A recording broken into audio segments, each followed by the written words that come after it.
நாகை மாவட்டம் கீழையூர் ஒன்றியத்திற்கு உட்பட்ட பகுதிகளில் சுமார் 20,000 ஏக்கருக்கும் அதிகமான பரப்பளவில் சம்பா மற்றும் தாளடி நெல் சாகுபடி மேற்கொள்ளப்பட்டுள்ளது. வழக்கத்திற்கு மாறாக வடகிழக்கு பருவமழை அதிக அளவு பெய்த நிலையில் பெரும் சிரமத்திற்கு மத்தியில் நெற்பயிர்களை விவசாயிகள் காப்பாற்றினர்.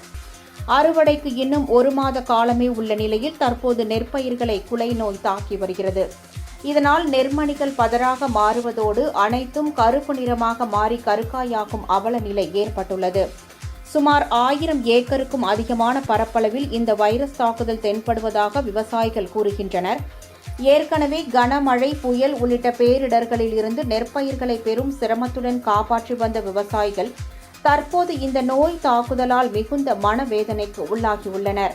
எனவே வேளாண் துறையினர் உடனடியாக பாதிக்கப்பட்ட பகுதிகளில் ஆய்வு மேற்கொண்டு நோயை கட்டுப்படுத்த நடவடிக்கைகள் மேற்கொள்ள வேண்டும் என்று விவசாயிகள் கோரிக்கை விடுத்துள்ளனர்.